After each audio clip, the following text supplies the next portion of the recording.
Roots of a voice that would shape a nation. Abraham Lincoln is often remembered as the man who led the United States through its greatest trial, the Civil War, and who gave some of the most memorable speeches in American history. But before the marble monuments and history books, there was simply a boy growing up in poverty on the frontier. Understanding his beginnings is essential to appreciating how his words came to hold such power. Lincoln's story begins on February 12, 1809, in a one-room log cabin in Hardin County, Kentucky, now LaRue County. His parents, Thomas and Nancy Hanks Lincoln, were not wealthy landowners but hard-working frontier settlers. Life was harsh and uncertain. Yet even in such conditions, Lincoln's future was shaped by values of honesty, hard work, and respect for learning, principles that would echo in his speeches decades later. Childhood hardship and the value of words. Young Abraham's childhood was marked by tragedy and struggle. When he was just 9 years old, his mother Nancy died of milk sickness, a common frontier illness caused by contaminated milk. This loss left a lasting scar on him. Yet the arrival of his stepmother, Sarah Bush Johnston, brought stability and encouragement. She noticed Abraham's hunger for knowledge and supported his love for reading, something rare in an age when books were scarce and education was not always accessible. Lincoln later recalled that he had, almost literally, read every book he could get his hands on. Among them were the Bible, Aesop's fables, and works by Shakespeare, all of which influenced his speaking style. His later speeches show traces of biblical cadence, fables' moral clarity, and Shakespeare's dramatic rhythm. This mix gave his words both simplicity and power. Growing up in a nation. At a crossroads, Lincoln's formative years coincided with a country undergoing immense change. America in the early 19th century was a young republic stretching westward. The ideals of liberty and democracy were strong, but so too were the contradictions, especially the institution of slavery. In Indiana and Illinois, where Lincoln spent much of his youth, slavery was outlawed, but it was far from absent in his consciousness. He heard stories from travelers, read about debates in Congress, and saw enslaved people during river trips to the South. These early observations planted seeds that would later bloom into moral conviction. More importantly, Lincoln began to realize that words, whether in law, politics, or religion, were the tools by which Americans shaped their destiny. The young man who once read aloud by the firelight was training himself for the speeches that would one day redefine freedom. Lincoln the storyteller. One of Lincoln's most remarkable qualities, even as a young man, was his gift for storytelling. Neighbors remembered him as someone who could hold a crowd with a tale, sometimes funny, sometimes wise, but always memorable. His sense of timing, use of humor, and ability to connect with ordinary people set him apart. This skill was not trivial. It became the foundation of his political career. Lincoln discovered that storytelling was a way to bridge divides, to explain complex ideas, and to disarm opponents. Later, during the Civil War, when tensions were high and morale was low, his anecdotes often provided relief and insight. The law as training for leadership. In his 20s, Lincoln pursued a career in law. He had no formal schooling in the subject, but through determination he studied legal texts until he passed the bar. Practicing law in Illinois introduced him to debates, courtrooms, and persuasive argumentation. Law was not just a profession for Lincoln. It was an education in how words could build trust, sway juries, and resolve conflicts. His reputation grew not simply because he understood statutes, but because he communicated them clearly to ordinary people. Clients valued that he was honest, direct, and fair, qualities that would carry into his political life. Entering politics. A voice for the common man. Lincoln's entry into politics in the 1830s and 1840s came at a time of heated national issues: economic change, westward expansion, and increasing debate over slavery. He served in the Illinois state legislature and later in the U.S. House of Representatives. During these years, his speeches began to reveal a theme that would define him: the belief that America's destiny was tied to its founding ideals, particularly the principle that all men are created equal. Though he was still developing his positions, Lincoln consistently appealed to reason and fairness rather than anger or extremism. One example was his opposition to the Mexican-American War in the late 1840s. While many politicians used fiery rhetoric to rally patriotism, Lincoln instead questioned the war's legitimacy in a calm, logical manner. Some criticized him for being too cautious, but this approach would later become his strength. He believed persuasion was more effective than provocation. Seeds of greatness in early speeches. While Lincoln's most famous speeches were still years away, some of his early addresses hint at the greatness to come. In 1838, he delivered the Lyceum Address, warning that America's greatest threat would not come from abroad but from within. He urged respect for laws and institutions, emphasizing unity and stability. What is striking about this speech is not only its foresight, foreshadowing the divisions of the Civil War, but also its style. Even as a young man, Lincoln spoke with clarity and moral weight. His audience may not have realized it, but they were listening to the early voice of a future president. America needs a voice. By the 1850s, America was tearing itself apart over slavery, the Missouri Compromise, the Kansas-Nebraska Act, and violent clashes in bleeding Kansas revealed how fragile the Union truly was. Politicians shouted across aisles, newspapers spread fiery rhetoric, and communities divided. It was in this environment that Lincoln's calm but powerful voice stood out. While others inflamed tensions, Lincoln explained, reasoned, and appealed to the higher principles of democracy. He did not deny the difficulty of the issues, but he believed that America could and must find its way through them. Why words matter. To understand why Lincoln's words changed America, one must understand how much words mattered in his time. The mid-19th century had no television, no internet, and very limited photography. Speeches, newspapers, and letters were the lifelines of communication. A great orator could sway public opinion, shape political debates, and even define the spirit of a nation. Lincoln was not the only skilled speaker of his time, but he was unique in his ability to balance logic with emotion, moral conviction with humility, and simplicity with depth. He didn't just talk to Americans, he talked with them. His words made people feel they were part of something larger. The debates that gave a voice to a nation. By the mid-1850s, Abraham Lincoln had already carved a respectable career as a lawyer and had held a term in the U.S. House of Representatives. Yet he remained relatively unknown on the national stage. America, however, was heading toward a storm that would draw him into the spotlight. The issue was slavery, not merely its existence, but whether it would expand into the new territories being settled in the West. The Kansas-Nebraska Act, a turning point. In 1854, Congress passed the Kansas-Nebraska Act, a piece of legislation that shook the foundations of the Union. Drafted by Senator Stephen A. Douglas of Illinois, the law allowed settlers in Kansas and Nebraska to decide for themselves whether to allow slavery, a principle Douglas called popular sovereignty.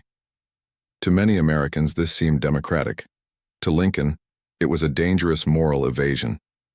He saw it as opening the door for slavery to spread into lands where it had been prohibited for decades under the Missouri Compromise. For him, it was not just a political maneuver. It was a betrayal of the nation's founding principles. Lincoln, who had largely stepped back from politics, found himself compelled to act. He began giving speeches across Illinois, arguing passionately against the act. He framed the debate, not in partisan terms but in moral ones. Was America truly a nation where all men were created equal, or would it compromise those ideals for the sake of convenience and political balance? Lincoln's reemergence. These speeches reignited Lincoln's political career. His arguments were not radical in tone but firm in principle. He acknowledged that slavery was deeply embedded in the South and could not be instantly eradicated. But he insisted it must not spread further. He argued that containing slavery was essential to preserving the nation's moral core. Lincoln's speeches of this period reflected his growing skill at blending reason with emotion. He dissected Douglas's logic point by point, but he also appealed to something deeper, the conscience of ordinary Americans. He often used plain language, avoiding the fiery rhetoric of abolitionists and instead relying on a calm, almost conversational style that made his points difficult to dismiss. The House divided speech. By 1858, Lincoln had become the Republican Party's candidate for the U.S. Senate in Illinois, running against none other than Stephen A. Douglas. His campaign began with one of his most famous addresses, the House divided speech, delivered at the Illinois State Capitol in Springfield. "A house divided against itself cannot stand," Lincoln declared, borrowing words directly from the Bible. He warned that the nation could not endure permanently half slave and half free. It would have to become one thing or the other. The speech electrified supporters and alarmed critics. To many it seemed too bold, too direct, yet Lincoln had crystallized the issue in a way that no one else had. The words resonated because they expressed what many already feared, that the country was on a collision course with itself. The Lincoln-Douglas debates. The Senate race led to one of the most famous series of debates in American history. Over the course of 7 debates in towns across Illinois, Lincoln and Douglas confronted each other before large crowds.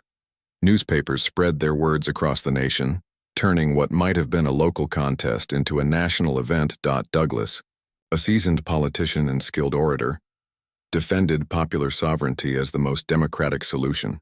He painted Lincoln as an extremist who sought racial equality, an accusation designed to alarm white voters of the time. Douglas argued that each state and territory should make its own choice about slavery without interference from the federal government. Lincoln, in contrast, insisted that slavery was a moral wrong. He did not call for immediate abolition, but he argued that allowing slavery to expand would undermine the very foundation of American democracy. His words were carefully chosen to balance firmness with moderation. He often reminded listeners that the Declaration of Independence promised liberty to all, not just to some. The debates were long. Each candidate often spoke for hours, but they captivated audiences. Farmers, merchants, and families traveled miles to hear them. Many accounts describe people standing silently, hanging on Lincoln's words. His voice, high-pitched yet earnest, carried across open fields. His arguments, logical yet laced with moral conviction, left a deep impression. A battle of ideas at their core, the debates were about more than Senate seats. They were about America's soul. Douglas represented a pragmatic states' rights view that sought compromise. Lincoln embodied a principled stand that slavery, though tolerated where it already existed, must not be allowed to spread. One of Lincoln's most powerful lines came in the debate at Alton, where he asked, "Can we, as a nation, continue together, permanently, forever, half slave and half free?" This question, echoing his House divided speech, went beyond politics. It challenged Americans to confront the contradiction at the heart of their society. Douglas ultimately won the Senate race thanks in part to favorable districting, but Lincoln emerged with something far more valuable: national recognition. Newspapers across the country reprinted his speeches, and many Americans saw in him a new kind of leader, honest, thoughtful, and unafraid to speak hard truths. The power of clarity. What made Lincoln's words in these debates so effective was not just their content, but their clarity. He avoided excessive ornamentation. He used plain, accessible language that farmers and shopkeepers could understand. He drew on familiar references: the Bible, the Declaration of Independence, everyday analogies. At the same time, Lincoln's speeches revealed his lawyerly precision. He dismantled Douglas's arguments step by step, exposing contradictions and weaknesses. Yet he rarely attacked Douglas personally. Instead, he focused on principles, keeping the debate elevated. This style set him apart in a political culture often dominated by insults and exaggerations. The emergence of a national figure. By the end of the debates, Lincoln was no longer just a regional politician. His words had traveled far beyond Illinois. Eastern newspapers began to take notice. Political leaders in the Republican Party saw him as a rising figure who could unite moderates and abolitionists alike. For ordinary Americans, Lincoln's speeches offered something they had longed for: a leader who could speak honestly about slavery without descending into hatred or fear. His ability to frame the issue as a question of national morality, rather than sectional interest, gave him a unique voice in a divided country. A nation listening it is difficult today, in an age of instant communication, to grasp how powerful speeches were in the mid-19th century. People traveled hours to hear them, stood for entire afternoons in sun or rain, and then debated the words long after the speakers had left. Newspapers printed full transcripts, and communities gathered to read them aloud. In this environment, Lincoln's voice became more than personal. It became national. His words were repeated, shared, debated, and remembered. In town halls, churches, and family gatherings, people spoke of what Lincoln had said, and in doing so, his message spread far beyond his immediate audiences. The path to the presidency. Although Lincoln lost the Senate race, the debates established him as a man of principle and eloquence.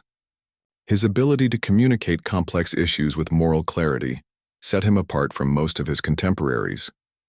Within 2 years, his reputation would carry him to the Republican nomination for president in 1860. But the debates had done more than build Lincoln's career. They had sharpened the national conversation. They forced Americans to confront the contradictions in their ideals and to consider what kind of nation they wanted to be. In this way, Lincoln's words were already beginning to change America even before he took the highest office. A nation on the brink. By 1860, Abraham Lincoln had transformed from a relatively unknown Illinois lawyer into a national figure whose words resonated far beyond the prairies. The Lincoln-Douglas debates had given him a platform, but it was his growing reputation as a man of honesty, moderation, and conviction that set him apart in an age of division. America stood on the edge of crisis, and Lincoln's voice was about to be tested in a way few could imagine. The road to the Republican nomination. The Republican Party was still young in 1860, having been founded just a few years earlier on principles of opposing the expansion of slavery.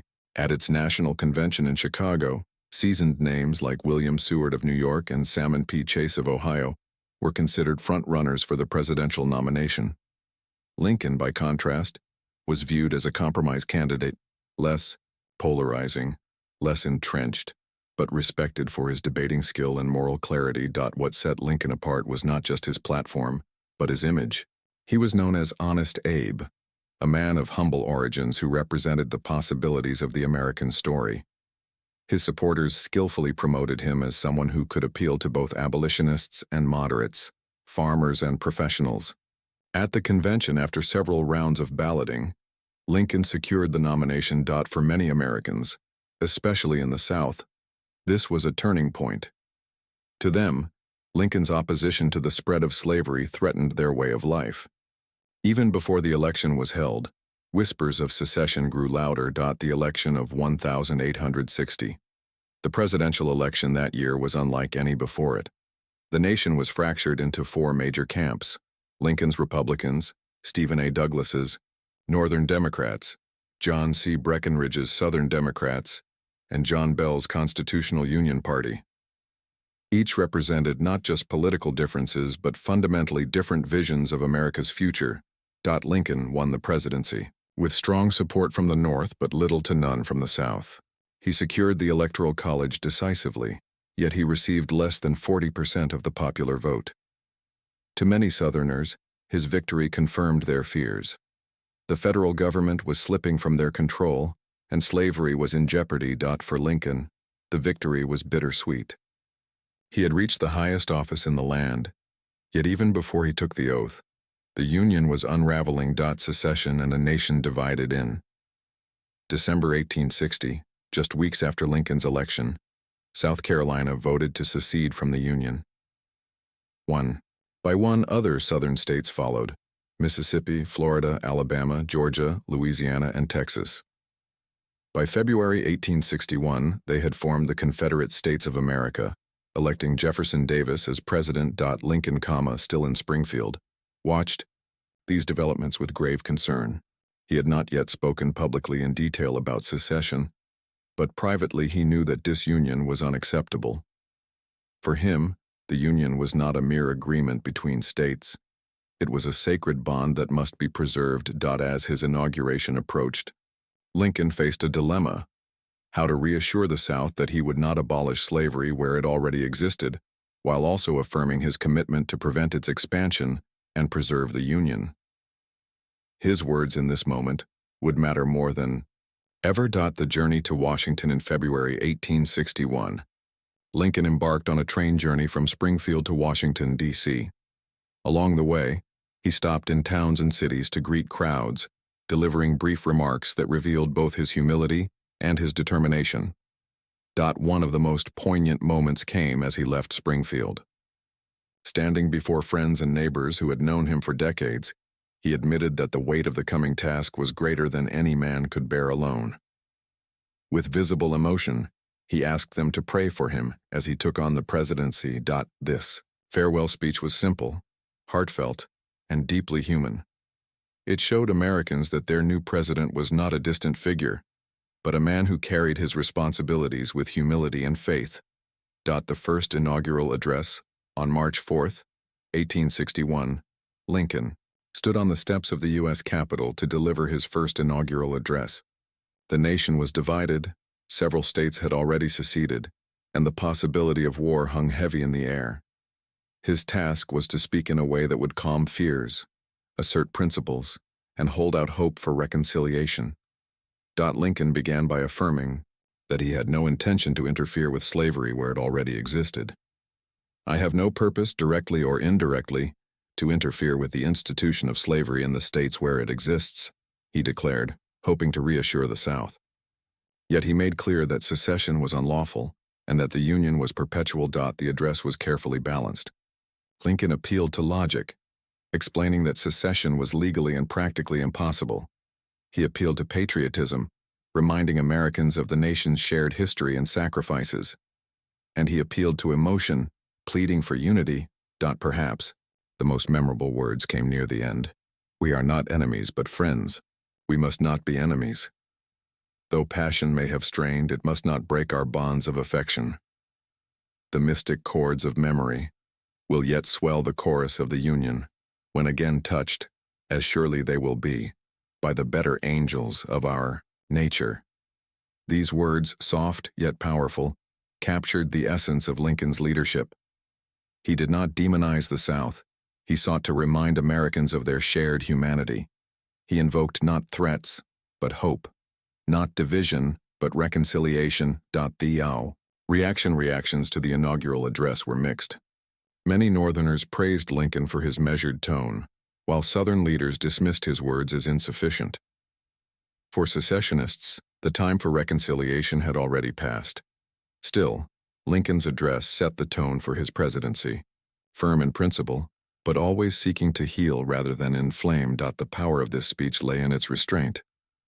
At a time when passions ran high, Lincoln chose words that were calm, reasoned, and conciliatory.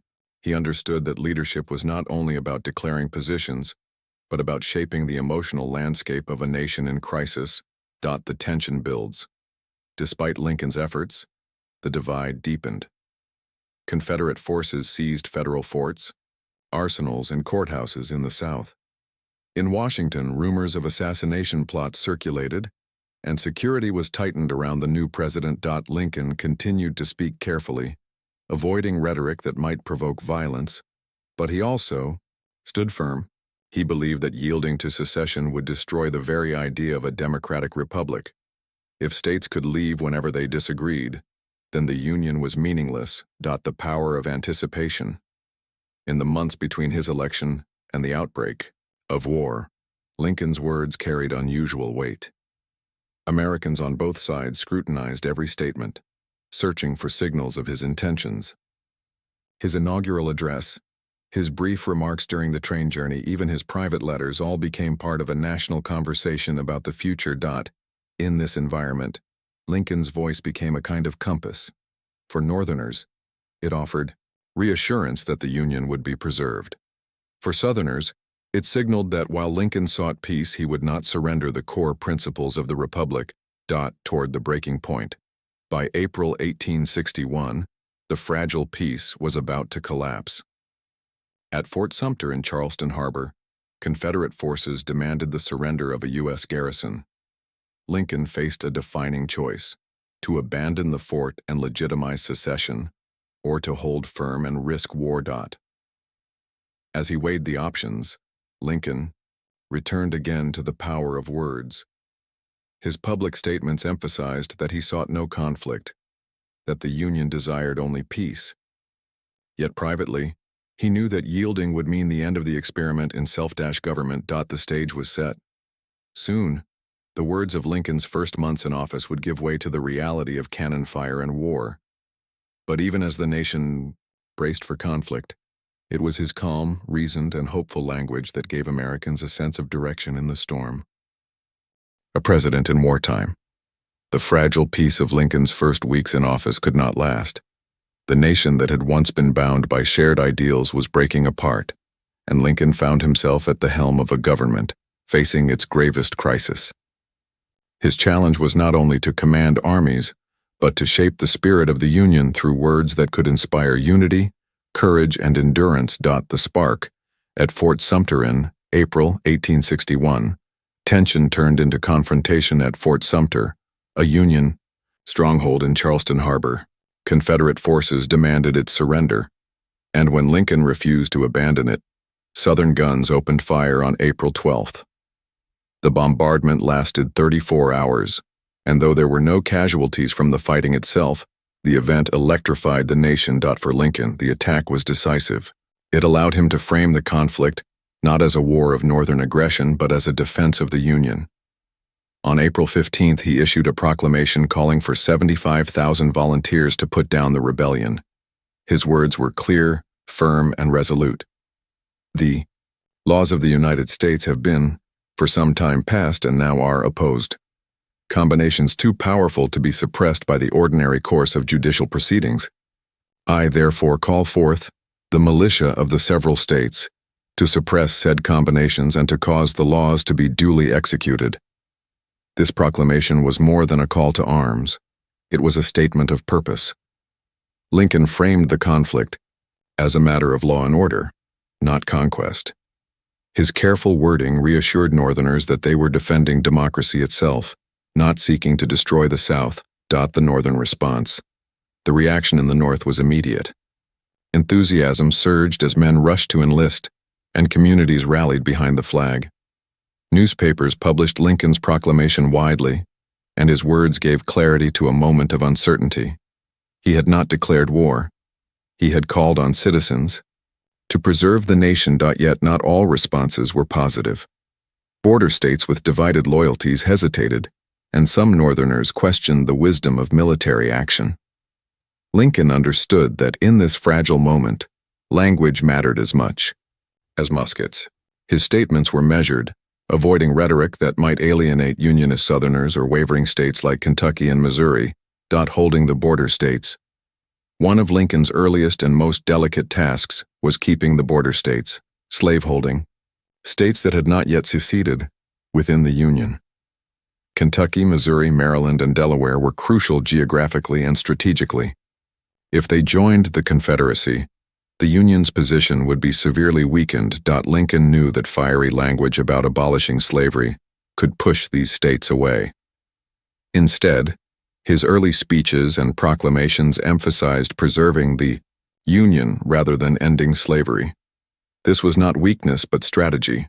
His words were crafted to hold together a coalition broad enough to fight the war. To a modern audience, this restraint may seem cautious, but it was essential. Lincoln understood that words could either fracture or bind, and in those first months binding was the priority. Addressing Congress in 1861, on July 4, 1861, just months after Fort Sumter, Lincoln addressed a special session of Congress. The timing was symbolic. Independence Day. His speech was both a justification for his actions and a call to unity. He argued that the rebellion was not merely a political dispute, but a test of whether a government of the people could survive. Our popular government has often been called an experiment, he said. 2 points in it our people have already settled: the successful establishing and the successful administering of it. One still remains: its successful maintenance. against a formidable internal attempt to overthrow it. Here, Lincoln elevated the conflict to a higher plane. It was not about territory, tariffs, or even slavery at this stage. It was about the survival of democracy itself. His words framed the Union cause as part of the great human struggle for self-government. The emotional balance Lincoln's language during these early months reveals a delicate balance. He spoke with firmness about defending the Union, yet with restraint when addressing the South. He consistently emphasized that the North sought no conquest, no revenge, only the preservation of the nation. This balance was vital for morale. Too much aggression might alienate moderates in border states. Too much softness might discourage Northerners eager for victory.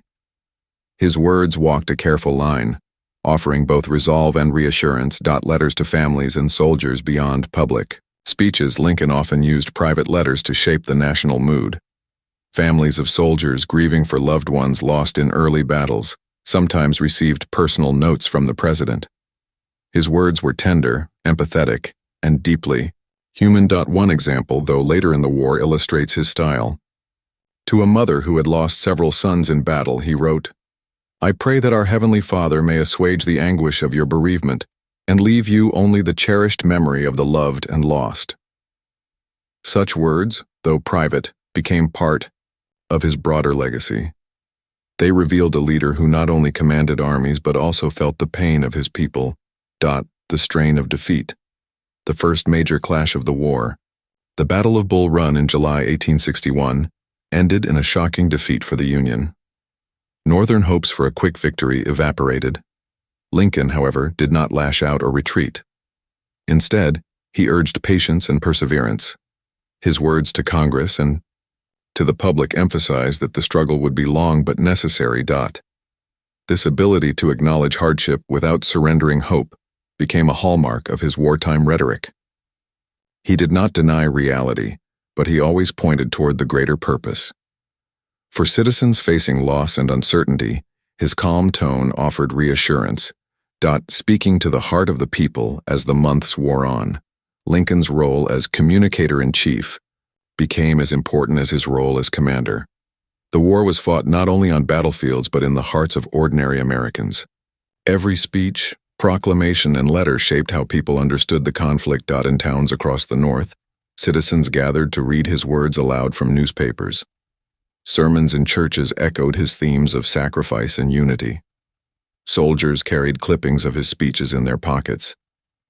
Lincoln's voice became the thread that tied together a fractured, anxious Union. A quiet confidence.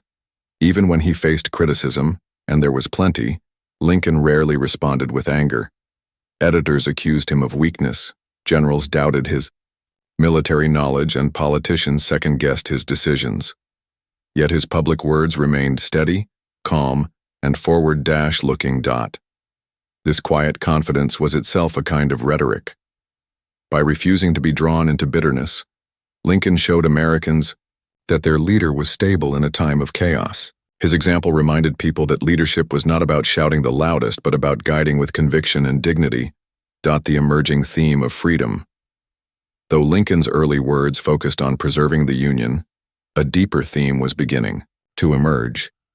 In his addresses, he often returned to the Declaration of Independence and its promise of equality. He was planting seeds that would later bloom into the Emancipation Proclamation and the Gettysburg Address.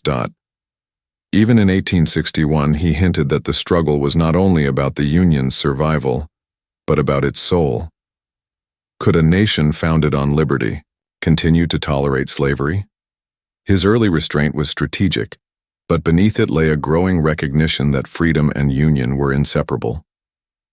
From union to freedom, when Abraham Lincoln entered the White House in 1861, his central promise had been to preserve the Union.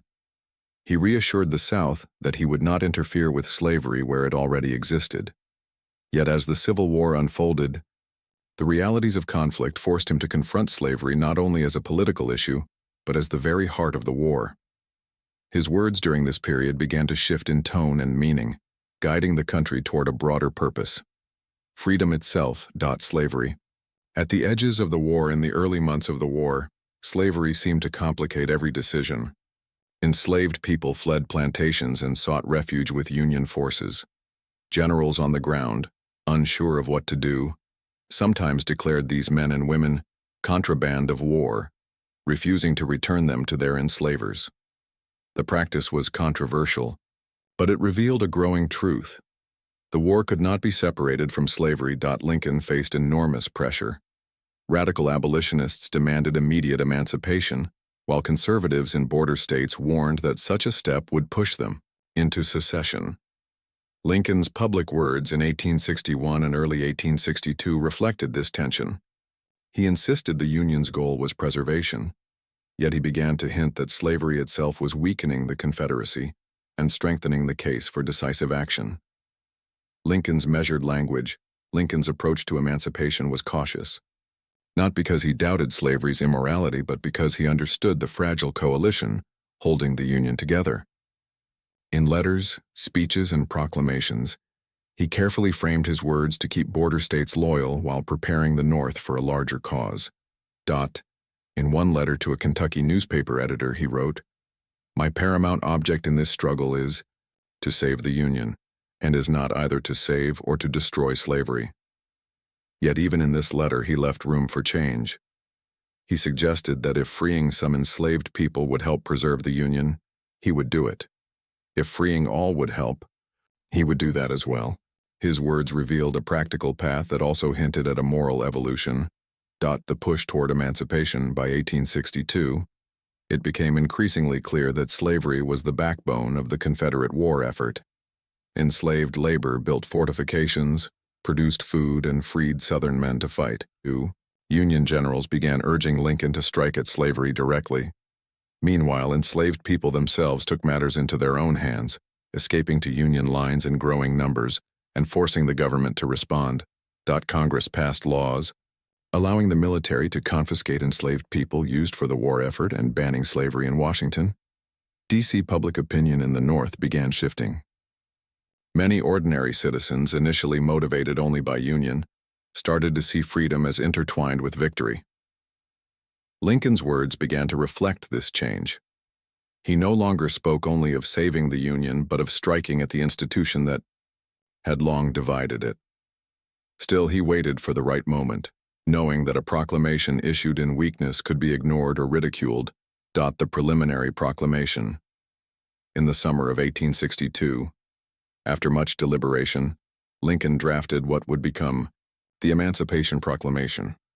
His cabinet was divided. Secretary of State William Seward advised that it should be announced after a military success, so it would not appear to be a desperate measure. Lincoln agreed. That victory came at Antietam in September 1862, the bloodiest single day in American history. Though the battle was technically a draw, it halted Robert E. Lee's advance into the North and gave Lincoln the moment he needed. On September 22nd, he issued the preliminary Emancipation Proclamation. In it, he declared that as of January 1, 1863, all enslaved people in states still in rebellion would be, thenceforward, and forever free. His words were legalistic in tone but carried immense symbolic weight. They signaled a shift. The war was no longer just about Union but about liberty. The nation responds. The reaction was explosive. In the South, the proclamation was seen as confirmation that Lincoln intended to destroy their way of life. In the North, it divided opinion. Abolitionists celebrated, while some moderates worried it would prolong the war.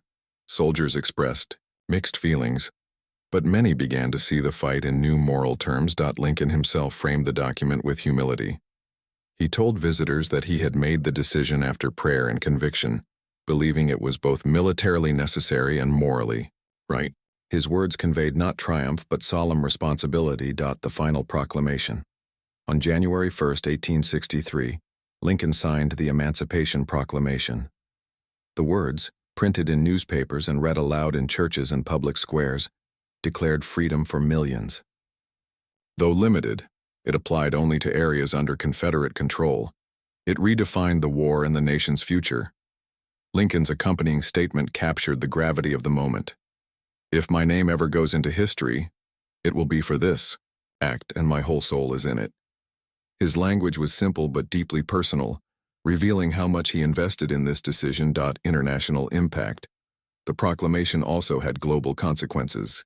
European nations, particularly Britain and France, had been considering recognition of the Confederacy. Lincoln's words shifted the moral balance. Supporting the South now meant supporting slavery, and public opinion abroad made such recognition politically impossible. His careful phrasing, tying emancipation to the Union's cause, gave the North both moral high ground and diplomatic strength. Soldiers and freedom. For Union soldiers, the meaning of the war began to change. Many enlisted to preserve the Union, but Lincoln's words gave their sacrifices new purpose. Letters from soldiers reveal a growing pride that they were fighting not just for a flag but for human liberty. For black soldiers, thousands of whom would enlist after the proclamation, Lincoln's words were an open door to participate in their own liberation.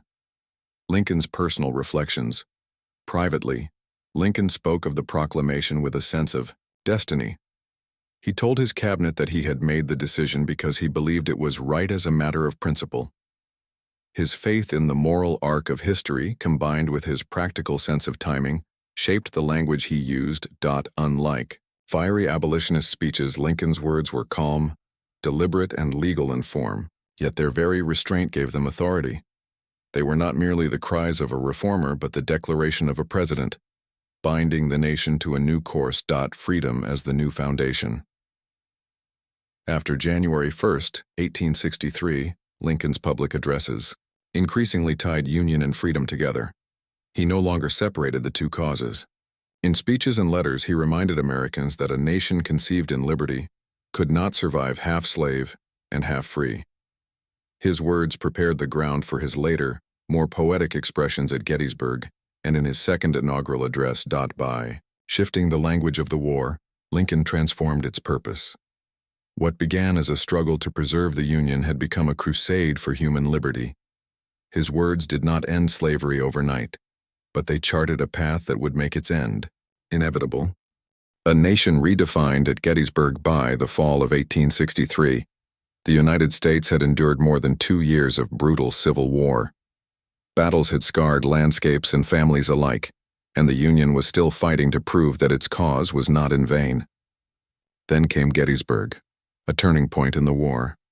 Out of that terrible battle arose one of the most enduring speeches in human history, Abraham Lincoln's Gettysburg Address. In fewer than 300 words, he distilled the meaning of the war and reshaped how Americans understood both their past and their future. The road to Gettysburg. The summer of 1863 had begun with uncertainty. Confederate General Robert E. Lee launched a bold invasion of the North, hoping to score a decisive victory on Union soil. His army moved into Pennsylvania, carrying the hopes of the Confederacy on its shoulders. The Union Army, battered but resilient, moved to intercept.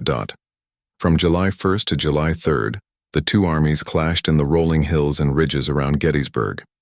It was the largest battle ever fought in North America. Nearly 170,000 men took part, and when the smoke cleared, more than 50,000 were dead, wounded, or missing. The Union had won, but the cost was staggering. The town itself was left overwhelmed by the carnage. Fields were strewn with bodies, and hastily dug graves scarred the land. In the aftermath, Pennsylvania's governor called for a new national cemetery to honor the fallen. Plans were made for a dedication ceremony in November 1863. An invitation to speak the main oration was to be delivered by Edward Everett, one of the most famous speakers of the era. Lincoln was invited almost as an afterthought, asked to offer a few appropriate remarks following Everett's lengthy address. When Lincoln accepted, he began to prepare carefully. He knew that this moment required more than formality. He wanted to honor the dead, but he also sought to speak to the living, to remind the nation why so much blood had been shed and what was at stake. The day of the dedication, on November 19, 1863, thousands gathered in Gettysburg for the cemetery dedication.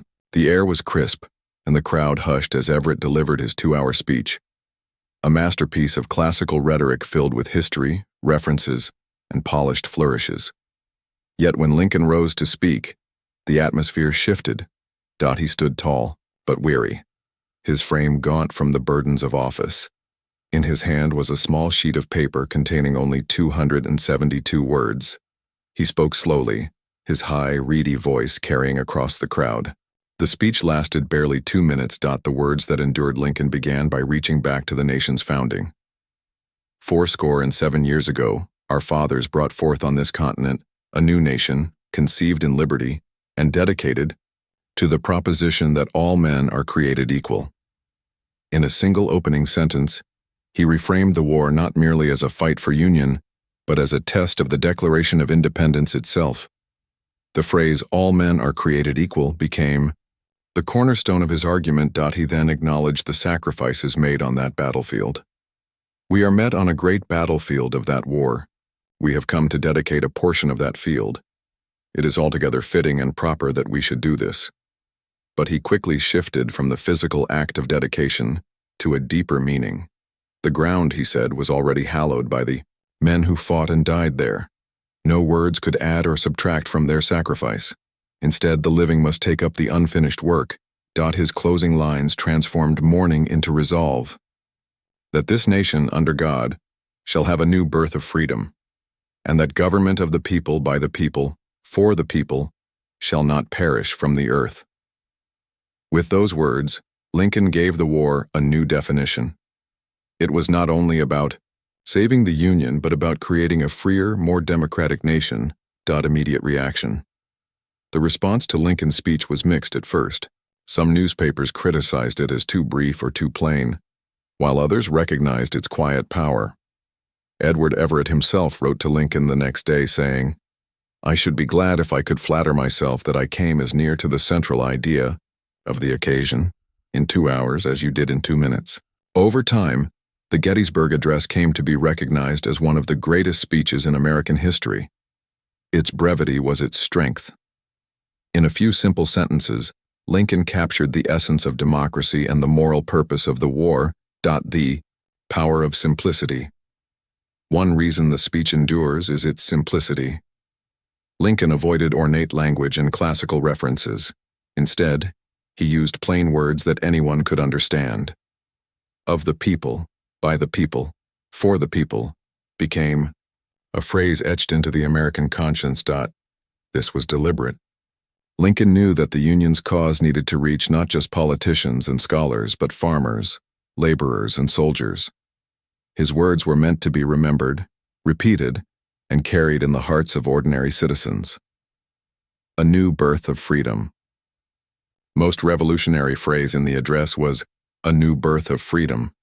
Lincoln suggested that the nation was being remade through the crucible of war. The Union would not simply be restored as it had been, it would emerge transformed, with liberty at its core. This idea connected the war to the Declaration of Independence more than to the Constitution. While the Constitution had tolerated slavery, the Declaration's promise of equality gave Lincoln the language to redefine America's purpose. His words planted the vision of a nation where freedom was universal, not partial. The spiritual dimension. Lincoln's choice to include the phrase "under God" gave the address a spiritual resonance. He rarely used overtly religious language, but here he acknowledged a higher power, guiding the nation's fate. For Americans grieving the immense loss of life, these words offered comfort as well as conviction. The balance of the speech, solemn, uplifting, and resolute, gave it a timeless quality. It spoke to the grief of the moment while pointing toward a brighter horizon. How the words lived. On after the ceremony, newspapers reprinted the address, and it began to circulate widely. Soldiers copied it into diaries, teachers used it in classrooms, and orators recited it on public occasions. Its rhythm, balance, and brevity made it unforgettable. In the decades that followed, the Gettysburg Address became a touchstone of American identity. It was cited in movements for civil rights, echoed in speeches by later presidents, and memorized by generations of schoolchildren. Lincoln's short remarks at Gettysburg grew into a defining statement of what it meant to be American. The president as teacher. The Gettysburg Address revealed something essential about Lincoln's leadership. He was not only a commander-in-chief, but also a teacher-in-chief. His words instructed the nation in how to think about itself, They reminded Americans that democracy was fragile, precious, and worth fighting for. Through the address, Lincoln gave meaning to sacrifice. He told grieving families that their loved ones had not died in vain, for their blood was shed to preserve a government that served all people. His voice turned pain into purpose. The enduring legacy more than a century and a half later, the Gettysburg Address still resonates. Its phrases have been inscribed on monuments, repeated in courtrooms, and invoked in struggles for justice. It is studied not only for its history but for its artistry. In 272 words, Lincoln achieved what few writers or leaders ever do. He captured the spirit of a nation and gave it direction. Words of perseverance and reconciliation. By the dawn of 1864, the United States was exhausted. The war had stretched on far longer than anyone had imagined. Families had sent sons and fathers to battle for nearly 3 years, and the toll was visible everywhere. Cities filled with widows in black. Farms struggled without the labor of young men. Hospitals overflowed with the wounded. And yet the war raged on, its outcome still uncertain. Amid this weariness, Abraham Lincoln's words became a lifeline. He knew the country's spirit was as important as its armies, and he used his speeches, letters, and even his private conversations to give people strength. He was not a general on horseback leading charges across the battlefield. Instead, he was a leader of hearts and minds guiding a weary nation with the quiet power of language. A nation grows tired. By early 1864, Northern morale was fragile. Though victories at Gettysburg and Vicksburg had given hope the year before, progress slowed. Union armies suffered setbacks, and newspapers carried endless lists of casualties. Many wondered if the war would ever end. Lincoln understood that despair could be as dangerous as Confederate bullets. If the Northern people lost faith, the war effort might collapse. So he used words to reframe suffering, to give meaning to sacrifice, and to remind Americans of the stakes. In letters to grieving families, Lincoln's gentle tone revealed his compassion. One of the most famous examples was his letter to Lydia Bixby, a widow believed to have lost 5 sons in the war. Lincoln wrote, "I feel how weak and fruitless must be any words of mine which should attempt to beguile you from the grief of a loss so overwhelming." Even as he admitted the limits of words, his sympathy carried deep comfort. He closed with a blessing, the solemn pride that must be yours to have laid so costly a sacrifice upon the altar of freedom. These lines, simple yet profound, reflected Lincoln's gift, the ability to acknowledge pain while elevating it into purpose. The election of 1864. As the war dragged on, Lincoln faced not only military challenges, but political ones. The presidential election of 1864 loomed, and many doubted his chances. Critics within his own party accused him of being too cautious, while Democrats campaigned for peace, even if it meant recognizing Confederate independence. Lincoln prepared to face defeat. He even drafted a memorandum in August 1864, acknowledging that his re-election seemed unlikely. Yet he vowed to continue the war effort to its end, believing that only through victory could the Union be preserved. During this campaign, his words mattered more than ever. He avoided bitterness, choosing instead to speak of unity and perseverance. In his annual message to Congress, he urged lawmakers to look beyond politics. We cannot escape history. We will be remembered in spite of ourselves. No personal significance or insignificance can spare one or another of us. The fiery trial through which we pass will light us down, in honor or dishonor, to the latest generation. These words reminded Americans that they were part of something larger than themselves. The war was not just a moment of struggle, but a test of the nation's soul. Victories and renewed hope. In September 1864, Union General William Tecumseh Sherman captured Atlanta, a triumph that electrified the North. Suddenly, the gloom lifted. Lincoln's re-election chances surged. When voters went to the polls in November, they returned him to office with a decisive victory. In his response to a serenade at the White House that night, Lincoln chose words of humility. It has long been a grave question whether any government not too strong for the liberties of its people, can be strong enough to maintain its own existence in great emergencies. On this point, the present rebellion has brought our republic to a severe test, and a presidential election, occurring in regular course during the rebellion, has added not a little to the strain. His words emphasized not his personal triumph, but the resilience of democracy itself. By holding an election in the midst of civil war, the Union had proven that government of the people could endure even the darkest storm. Lincoln and the soldiers. No group was dearer to Lincoln than the Union soldiers. He visited camps, hospitals, and front lines whenever possible, shaking hands with weary troops and offering them encouragement. His words to them were often plain, but they carried the weight of gratitude and respect. When a regiment passed through Washington, Lincoln sometimes stood quietly, hat in hand, as the soldiers marched by. He knew their sacrifices sustained the Union. His letters and orders reflected this bond. He was reluctant to punish deserters, often granting pardons if he believed mercy could save a life without endangering the cause. To him, each soldier was more than a number in a ledger. They were living men, carrying the hopes of the Republic. His words acknowledged their humanity, giving them a reason to fight beyond obedience to command. The second inaugural approaches. By early 1865, it was clear that the Confederacy was weakening. Sherman's march through Georgia had cut deep into the South, and General Ulysses S. Grant pressed Lee's army in Virginia. Yet the war's end brought new challenges. How would the nation heal?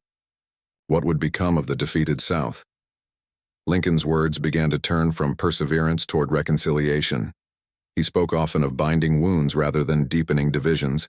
He understood that bitterness could prolong the conflict long after the last shots were fired. In one private reflection, he told a visitor, "I have always thought that all men should be free. But if slavery is not wrong, nothing is wrong. Yet I have never understood that the presidency conferred upon me an unrestricted right to act officially upon this judgment and feeling." Here, his humility and restraint are evident. Even as he guided the nation through emancipation and war, he spoke not with arrogance but with a sense of moral responsibility. A vision of peace in speeches during early 1865, Lincoln struck a tone of compassion.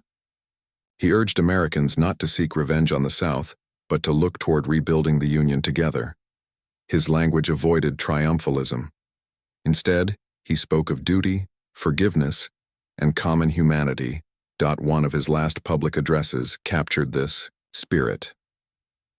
Speaking from a window of the White House in April 1865, just days before his death, Lincoln addressed the complex issue of Reconstruction. He proposed extending limited voting rights to black men, especially those who had served as soldiers. His words were cautious yet groundbreaking, hinting at a more inclusive future. This speech revealed Lincoln's forward-looking vision, a Union not merely restored but transformed, with freedom at its heart and justice beginning to take shape. The power of restraint. Throughout these final months, Lincoln's words reflected restraint as much as resolve. Unlike many leaders in times of victory, he avoided triumphal boasts or harsh condemnations of his enemies. His language was often understated, calm, even mournful. This restraint gave his words credibility. Americans trusted him because he did not inflame passions recklessly. Instead, he guided emotions toward healing. His tone reassured the weary and tempered the vengeful. Lincoln seemed to understand that the war would not truly end with battles, but with the rebuilding of trust. His words were the bridge that could span the gulf between North and South, freedom and oppression, despair and hope. Words that sustained a nation. As 1865 unfolded, Lincoln stood at the pinnacle of his leadership. His language carried the weight of both suffering and triumph. He had spoken to grieving mothers and jubilant crowds, to weary soldiers and skeptical politicians. He had used words not as weapons, but as instruments of healing. Through every phase, his style remained consistent.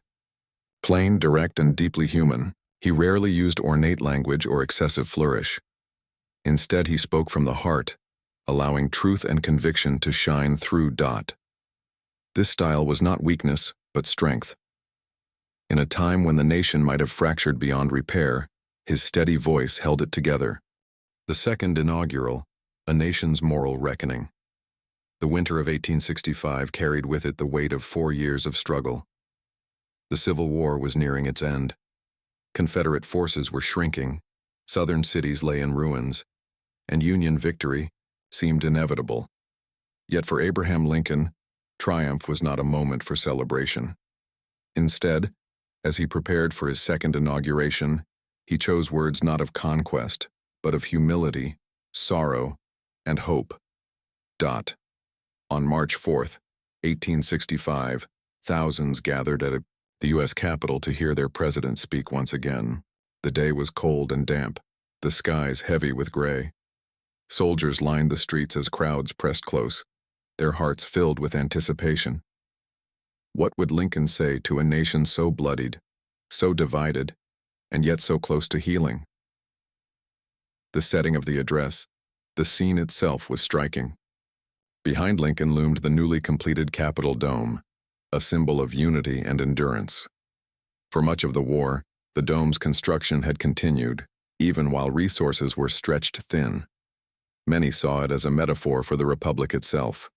Unfinished, fragile, but enduring. The audience was larger than at his first inauguration.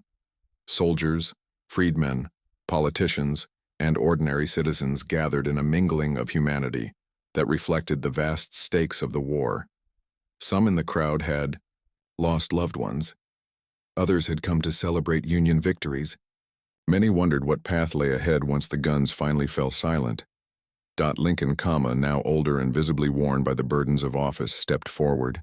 His face was deeply lined, his eyes shadowed with fatigue, yet his voice carried steady across the crowd, rich with the weight of truth. A brief but powerful speech unlike his first inaugural, which had been lengthy and legalistic. The second was brief, just about 700 words, yet in its brevity lay extraordinary power. Instead of policy or strategy, Lincoln offered a meditation on the meaning of the war itself. He began not with triumph, but with reflection. 4 years earlier, he reminded his listeners, he had stood on the same spot and addressed the crisis of secession.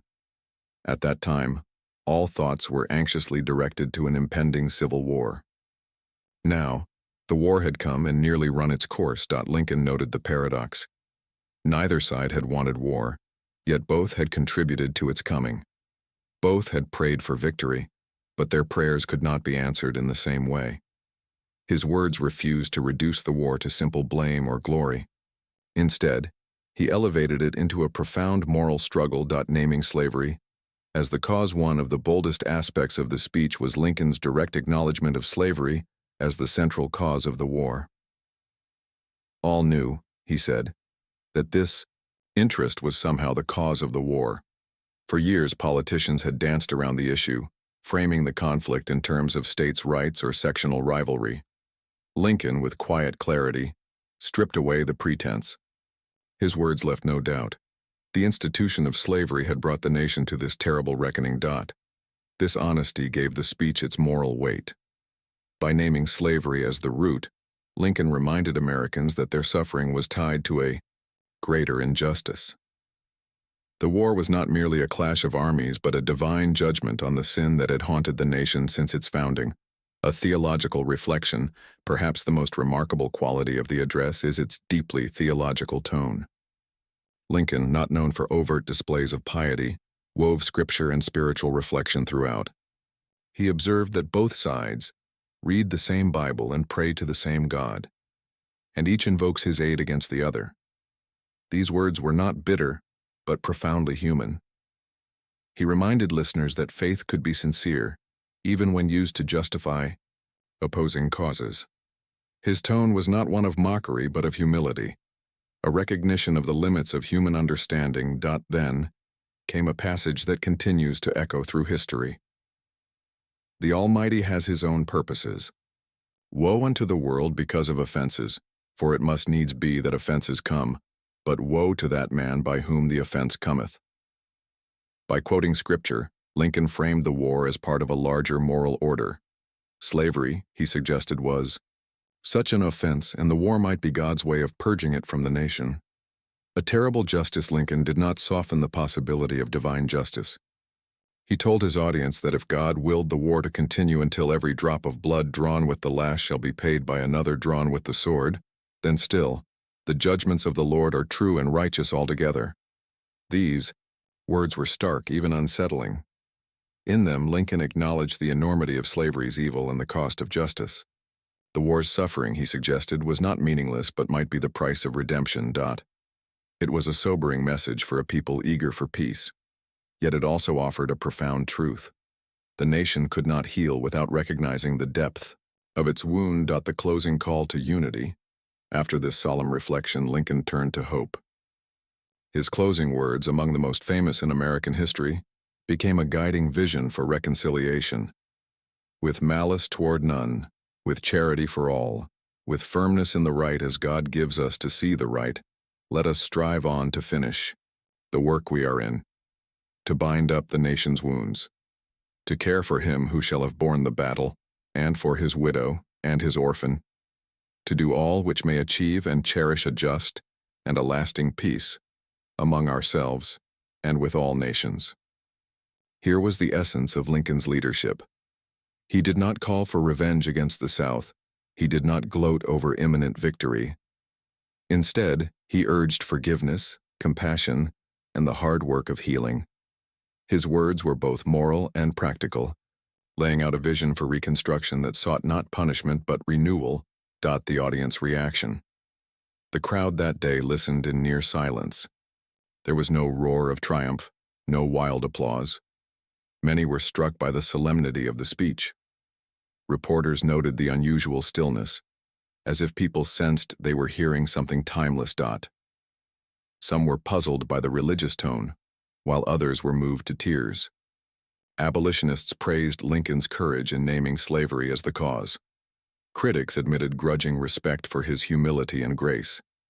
Even Southerners, when they later read the text, recognized the difference in his tone. Less a conqueror's boast than a prophet's warning and a healer's plea. The speech's place in history. Today, the second inaugural is considered one of the greatest speeches in American history, often compared to the Gettysburg Address. Yet at the time, its reception was muted. Newspapers printed it, but many did not grasp its full power until later. Its greatness lies in its balance. Acknowledgement of guilt without vindictiveness, faith without fanaticism, humility without weakness. In less than 1,000 words, Lincoln distilled the war into a moral lesson and charted a path toward peace rooted in forgiveness and compassion. Lincoln's spiritual growth. The speech also revealed Lincoln's own evolution. Earlier in his career, he had been cautious about invoking religion in politics. But by 1865, after years of loss, grief, and struggle, his words carried a quiet spirituality. He had buried his son Willie during the war. He had read countless casualty reports and visited hospitals filled with shattered young men. He had endured ridicule, doubt, and crushing responsibility. Through it all, his reflections deepened. The second inaugural reflected a man who saw beyond politics into the realm of moral truth. His faith was not doctrinal but experiential, born of suffering and compassion. His words did not claim to know God's will but humbly sought to align with it.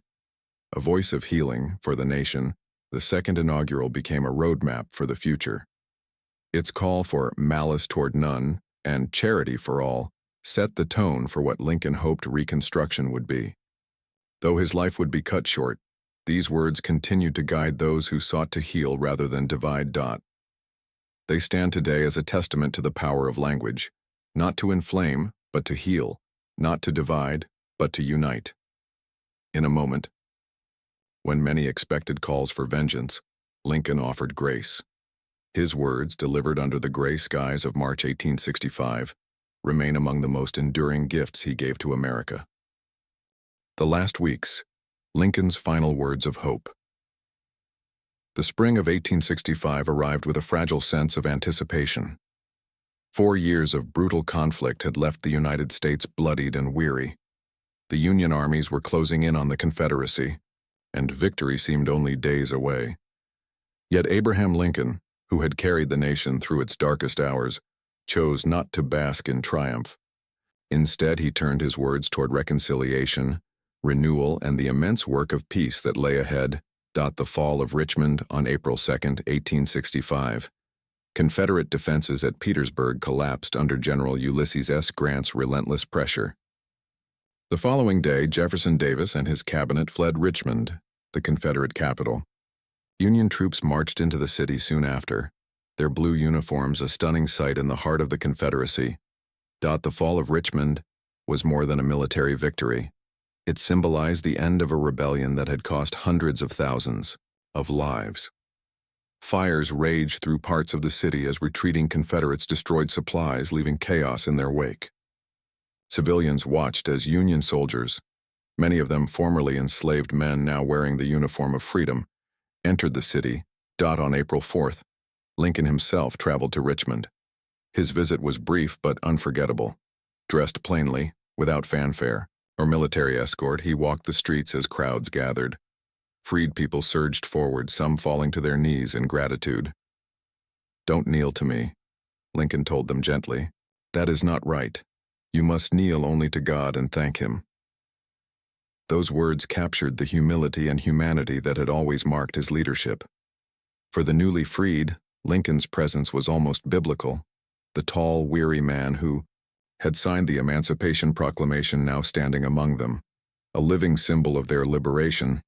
Returning to Washington, Lincoln returned to Washington after Richmond's fall, his mind already turning toward the immense challenge of rebuilding. The war was not yet officially over. General Robert E. Lee had not surrendered, but the president knew the Union's victory was all but certain. His thoughts now centered on the nation's future. How would the South be brought back into Quay? The Union? What rights would the formerly enslaved receive? Could reconciliation be achieved without vengeance? These were questions of staggering weight, and Lincoln's words in his final days reveal the clarity of his vision. The Last Public Address on April 11, 1865. Just 2 days after Lee's surrender at Appomattox Courthouse, Lincoln delivered what would be his final public speech. He stood on the balcony of the White House, illuminated by gaslight, as a jubilant crowd filled the lawn below. The people expected a victory celebration, perhaps fiery words about the triumph of the Union. Instead, Lincoln gave a thoughtful, measured address about Reconstruction. His voice, though tired, carried across the spring night. He began by acknowledging the surrender, calling it a moment of profound significance. But quickly, he shifted toward the question that weighed most heavily on his mind: how to rebuild the Union. Lincoln spoke of Louisiana, where efforts were underway to establish a loyal state government under the policy of Reconstruction. He emphasized the importance of moving forward with generosity, not revenge. The re-inauguration of the national authority, Reconstruction, which has had a large share of thought from the first, is pressed much more closely upon our attention, he told his listeners. A radical suggestion in the speech, Lincoln made a striking statement that revealed the depth of his moral commitment. He argued that limited black suffrage should be considered in the South, specifically the right to vote for the very intelligent, and for those who had served our cause as soldiers. It was the first time Lincoln had publicly endorsed voting rights for African Americans. Coming from the president, these words carried immense weight. Among those listening that evening was John Wilkes Booth, the actor and Confederate sympathizer who would soon become Lincoln's assassin. Hearing Lincoln advocate for black suffrage enraged Booth. He reportedly turned to his companions and declared, "That is the last speech he will ever make." Words of healing and warning. The April 11th speech was not celebratory. It was sober, thoughtful, and filled with Lincoln's characteristic humility. He did not present himself as the architect of victory, but as a servant of the nation's will. His words carried both hope and warning. Hope, because they envisioned a Union rebuilt on justice, compassion, and equal rights. Warning, because they acknowledged the difficulty of that path. Lincoln understood that peace would not automatically erase bitterness. Reconstruction would require generosity from victors and patience from the vanquished. Private words of reflection. In private moments during those last weeks, Lincoln's words revealed both relief and deep weariness. He told friends of dreams. He had some haunting, others hopeful. In one famous account, he described dreaming of a ship sailing toward a distant shore, a symbol many later interpreted as a foreshadowing of his own death. But in conversation, Lincoln often returned to the theme of healing. To one senator, he confided that he hoped Reconstruction would be guided by a spirit of mercy. "Let us judge not that we be not judged," he said, echoing Scripture. These were not the words of a vengeful conqueror, but of a man who understood that peace was fragile, easily destroyed by anger or triumphalism. A leader at peace with his duty. Despite the burdens, Lincoln seemed lighter in those final days. Observers noted that his face, though deeply lined, carried a new sense of calm. He spoke often of his gratitude that the war was ending, that the Union would survive. At one point, he told his bodyguard, "I have never felt so happy in my life." His words carried the tone of a man who believed he had fulfilled his mission. He had preserved the Union, struck at slavery, and charted a path toward reconciliation. He could not know what fate awaited him, but his final speeches and conversations reveal a leader at peace with his duty. The power of Lincoln's final words, taken together. Lincoln's words in March and April of 1865, his second inaugural. His remarks in Richmond, his April 11th address, and form a remarkable trilogy. They show a man who, in victory, turned not to vengeance but to forgiveness, who in triumph spoke not of himself but of the nation's need for healing. In Richmond, he reminded freed people to give thanks to God, not to him. In Washington, he urged Americans to consider extending suffrage to those who had been enslaved. In his inaugural, he framed the war as a moral reckoning and called for charity for all. These words, spoken in his final weeks, carried the distilled essence of Lincoln's leadership. They were the language of a man who believed in the power of compassion to heal even the deepest wounds. The night at Ford's Theater, a nation in mourning. The night of April 14th, 1865, began with a sense of celebration. The Civil War, at least militarily, was over. Lee had surrendered to Grant at Appomattox just 5 days earlier, and although smaller Confederate forces remained in the field, the rebellion was broken. Washington City, as it was then called, buzzed with joy. Streets were filled with parades, bands, and laughter. After 4 years of suffering, Americans longed for peace. Amid this fragile hope, Abraham Lincoln, weary but relieved, decided to spend the evening with his wife, Mary, at the theater. Choosing the play, Lincoln had long enjoyed the theater, though he seldom had time to attend during the war. That day, Mary urged him to set aside his burdens and go out for an evening of light-hearted entertainment. They chose Ford's Theater, where a popular comedy, Our American Cousin, was being performed. The news of the president's attendance was widely announced. Crowds gathered outside the theater that evening, eager to glimpse him. Inside, the atmosphere was festive. Guests in the audience whispered excitedly about the presence of the first couple. When Lincoln entered the presidential box, accompanied by Mary, Major Henry Rathbone, and his fiancée Clara Harris, the audience rose to its feet. Applause filled the theater. Lincoln bowed in acknowledgement, his tall frame visible even at a distance. For a brief moment, the burdens of war seemed to lift. John Wilkes Booth. Among those who knew of Lincoln's plans was John Wilkes Booth, a well-known actor and ardent Confederate sympathizer. Booth had long despised Lincoln, blaming him for the South's destruction and for granting freedom to enslaved people. The April 11th speech, in which Lincoln suggested limited black suffrage, had been the final straw. Booth confided to associates, "Now by God, I'll put him through. That is the last speech he will ever make." On Good Friday, April 14th, Booth put his plan into action. With intimate knowledge of the theater's layout, he slipped into Ford's unnoticed, making his way toward the presidential box. The fatal moment around 10:15 p.m. During the play's third act, Booth approached the door to Lincoln's box. A single guard, assigned to the president, had left his post. Booth entered quietly, a small Derringer pistol hidden in his hand. Inside comma. Lincoln sat back in his chair, enjoying the play's humor. Mary sat beside him, leaning close. The couple seemed more at peace that evening than they had in years. Suddenly, Booth stepped forward and fired a single shot into the back of Lincoln's head. The sound rang out sharply, momentarily confusing the audience, who mistook it for part of the play. Lincoln slumped forward, unconscious. Mary's screams pierced the theater. Booth leapt to the stage, brandishing a knife. "Sic semper tyrannis," he shouted. "Thus always to tyrants," the motto of Virginia.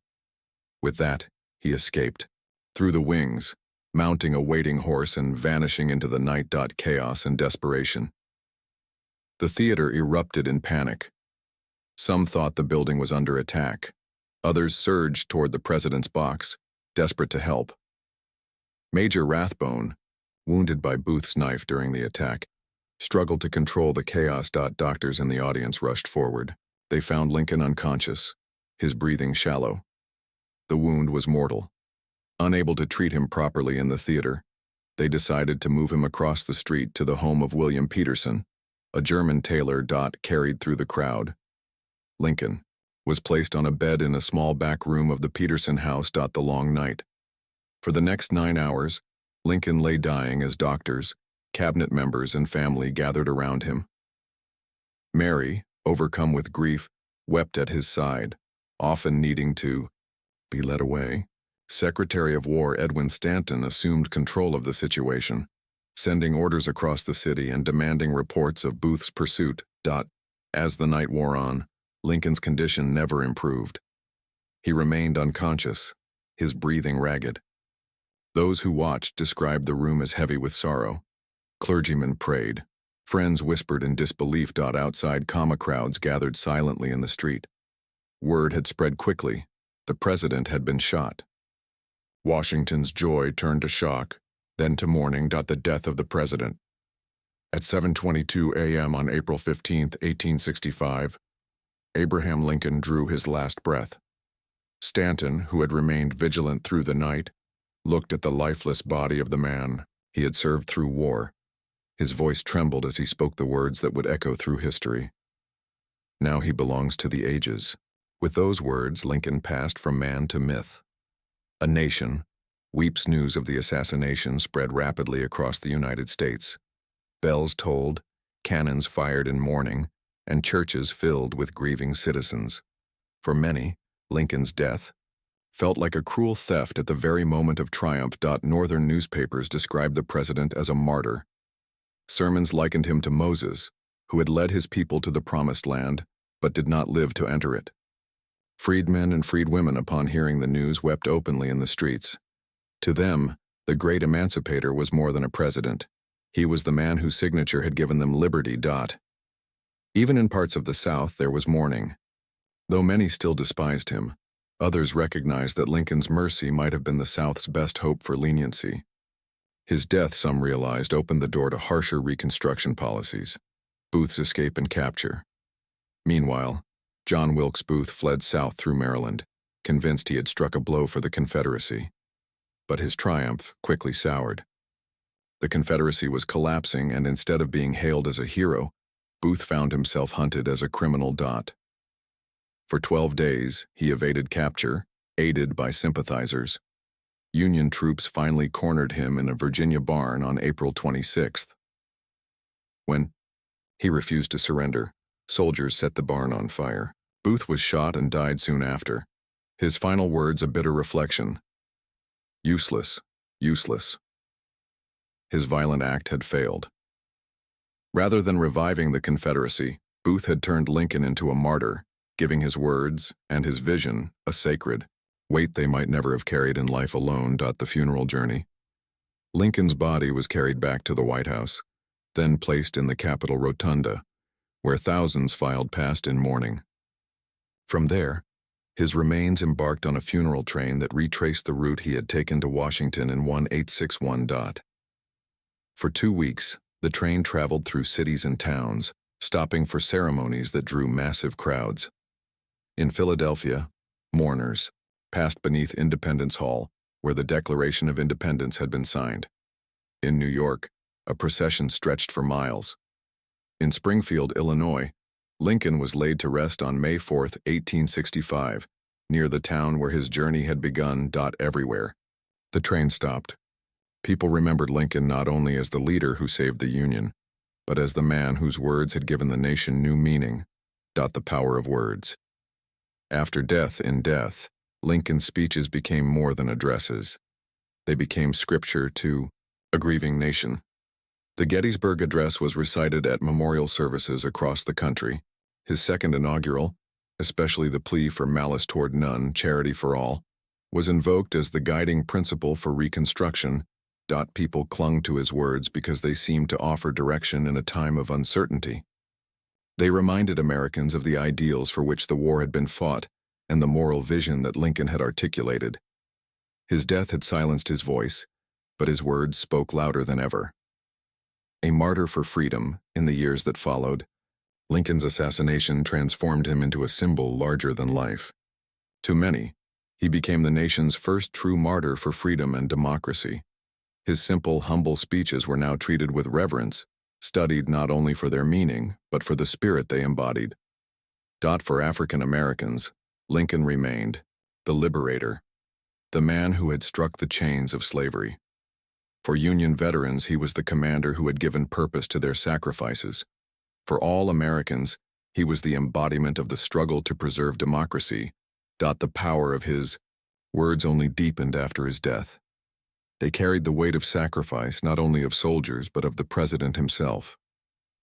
Lincoln's legacy. Through Reconstruction and beyond, the death of Abraham Lincoln left America adrift at a critical crossroads.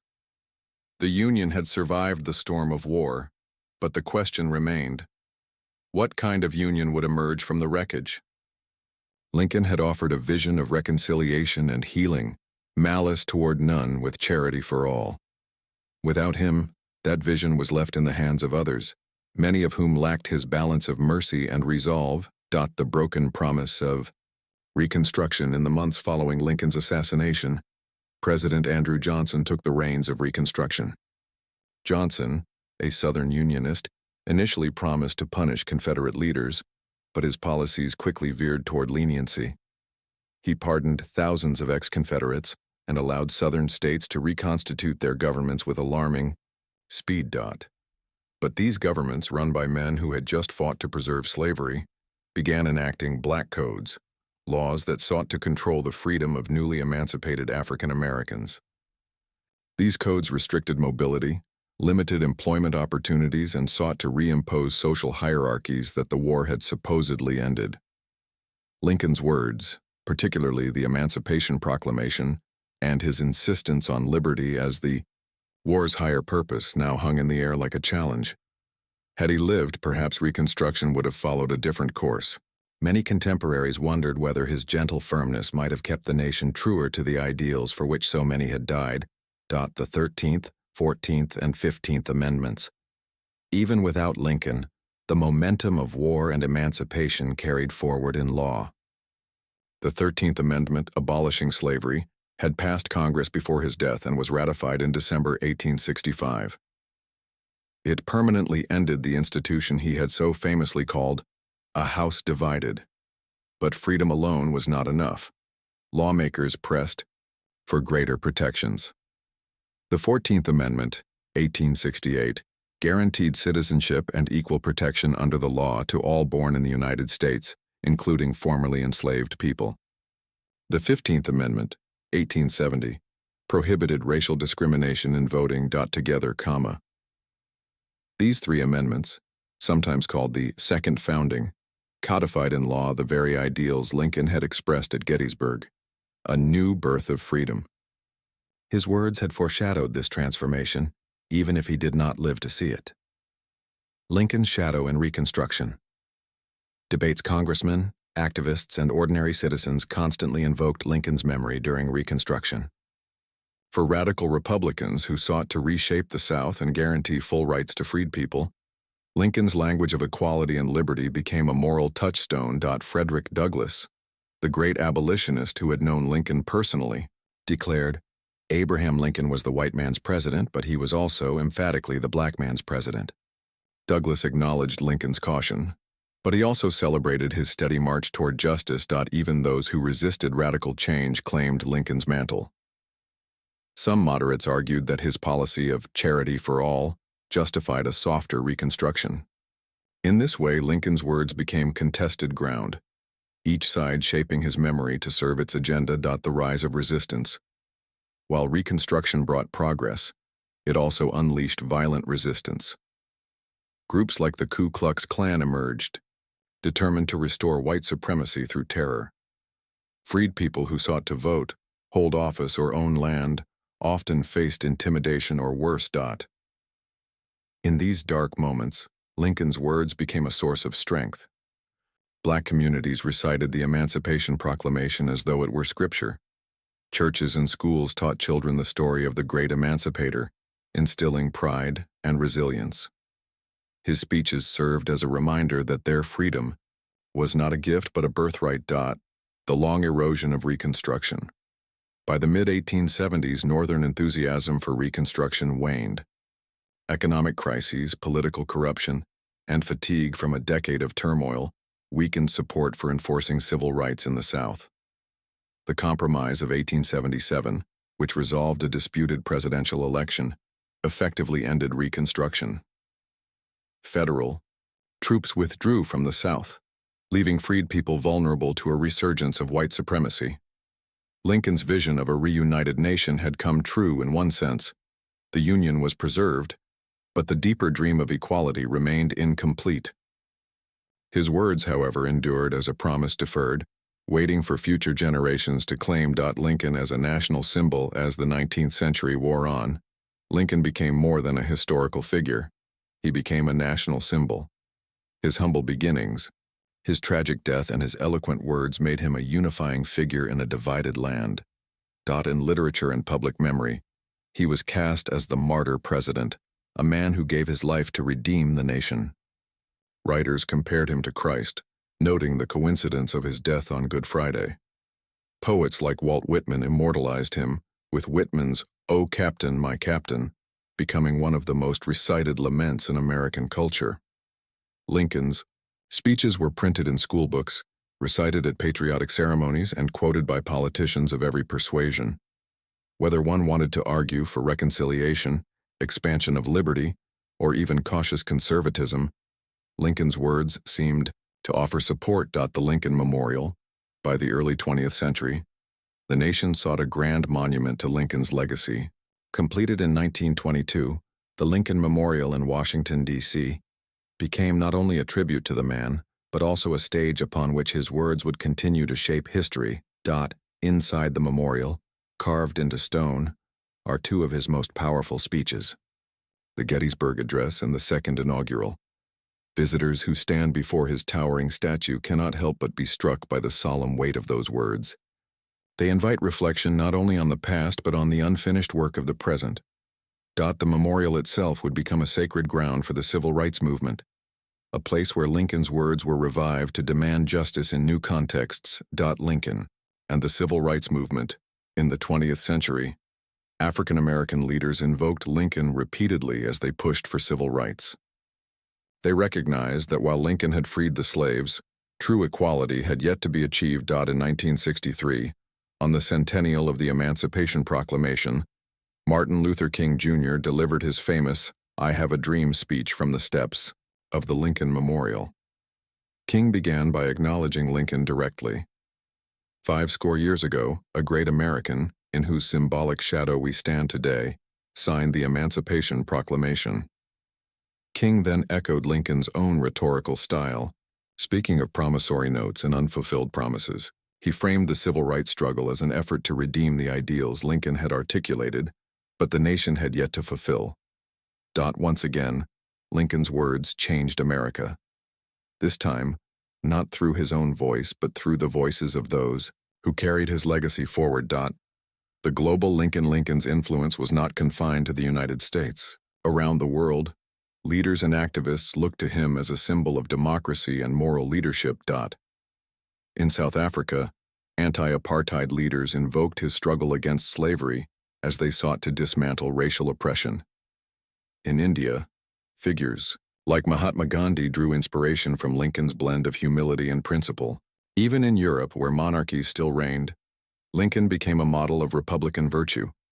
The self-made man who rose from poverty to guide a nation through crisis. His words, particularly the Gettysburg Address, were translated into countless languages, studied as a model of political rhetoric and moral clarity. A legacy of words.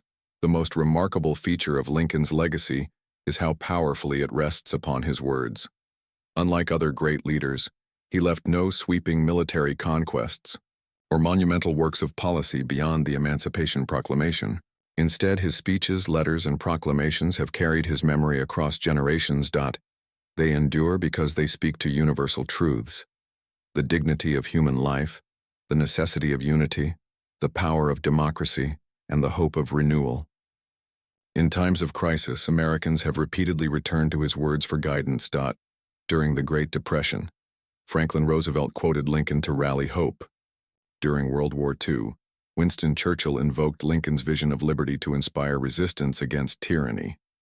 And in moments of domestic strife, from the 1960s to the present, Lincoln's words have been a compass pointing toward justice. Lincoln's words in modern America. More than 150 years after Abraham Lincoln's death, his words still echo across the landscape of American life.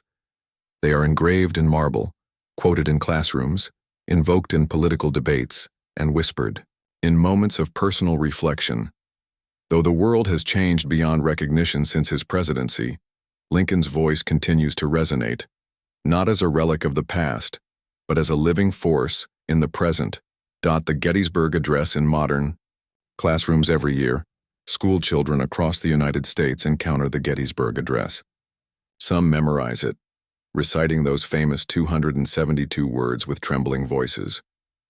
Teachers use it not just as an example of history, but as a lesson in clarity and purpose.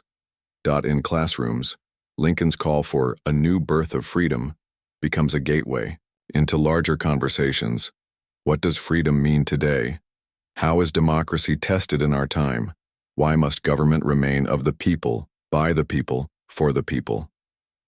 For young minds, Lincoln's words often mark their first encounter with the idea that history is not distant, that it is alive, woven into the fabric of their own lives. Presidents in Lincoln's shadow. No president since Lincoln has escaped his shadow. Every occupant of the Oval Office in moments of crisis finds themselves measured against him. John F. Kennedy admired Lincoln deeply and often quoted him, seeing parallels between the Civil War era and the Cold War struggle for freedom. Ronald Reagan frequently spoke of Lincoln's optimism about America's destiny, using his words to stir confidence in the nation's future. Barack Obama, who launched his presidential campaign in Springfield, Illinois, consciously embraced Lincoln's legacy, seeing in him a model of unity and moral courage. Even today, presidents stand in Lincoln's symbolic company when they are sworn in, often placing their hand on a Bible once owned by him. To invoke Lincoln is to remind Americans of the moral weight of leadership. The Lincoln Memorial, as a living stage. The Lincoln Memorial remains one of the most visited sites in Washington, D.C., and for good reason. Tourists come to marvel at the colossal statue, but it is the words inscribed on its walls that linger in memory. The memorial is more than stone. It is a stage for living history. Demonstrators have gathered there to demand rights and justice, following the example of Martin Luther King Jr. in 1963. Veterans have come to reflect on sacrifice, hearing in Lincoln's second inaugural the reminder that wars must end, with malice toward none, with charity for all. Even in moments of national crisis, people walk its steps to find solace. After the September 11th attacks, mourners laid flowers there, silently connecting Lincoln's call for unity to their own grief. The memorial remains a place where his words transform from inscriptions into living dialogue. Lincoln in political debates. Lincoln's words frequently surface in political debates, not only in Washington, but in state legislatures, town halls, and civic gatherings.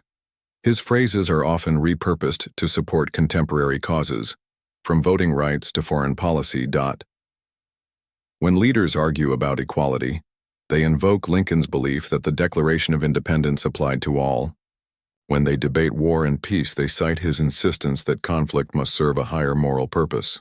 Even opponents often claim Lincoln's legacy, demonstrating the breadth of his influence. Of course, this frequent invocation can lead to selective memory. Politicians sometimes pluck his words out of context to fit their agenda. Yet the enduring presence of Lincoln in civic discourse underscores how deeply his voice is embedded in American identity.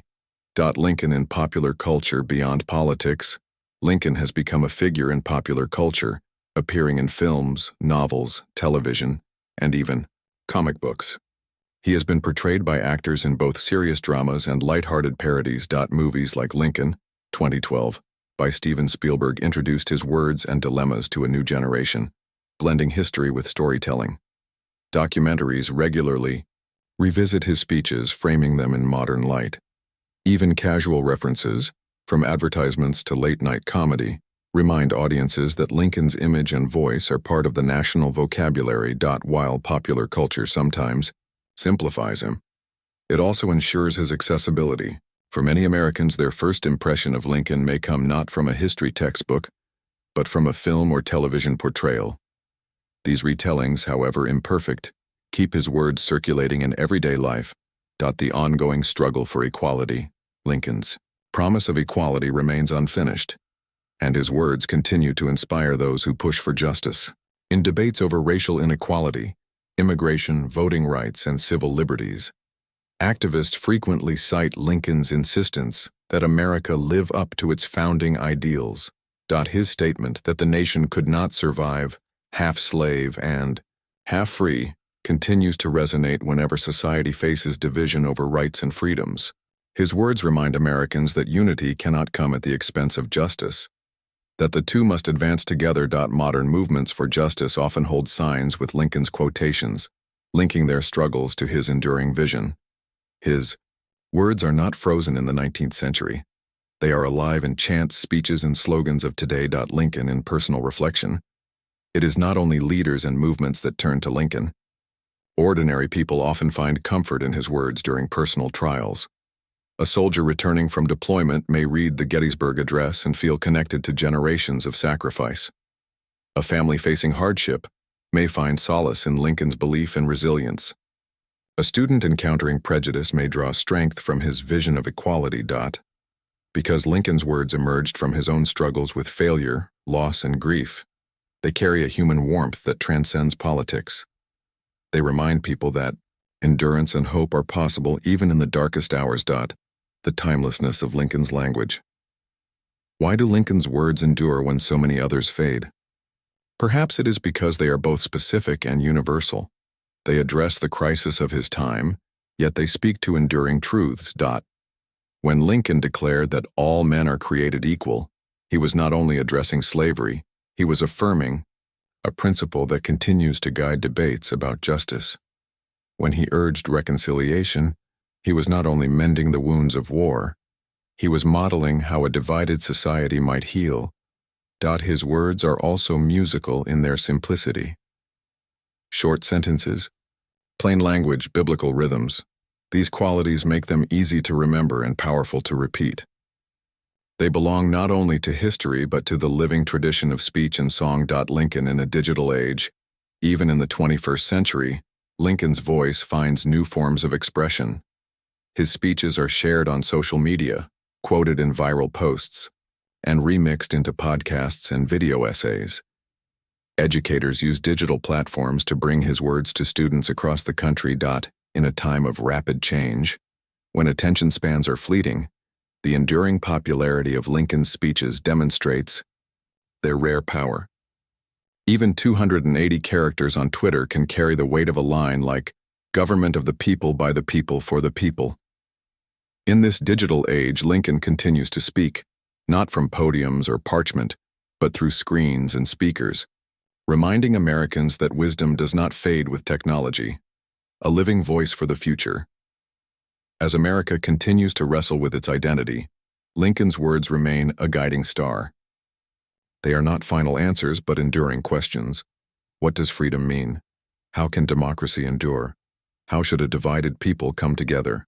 Each generation interprets his words anew, finding in them the courage to face its own challenges. His speeches are not locked in the 19th century. They live in the present, waiting to be heard, debated, and acted upon.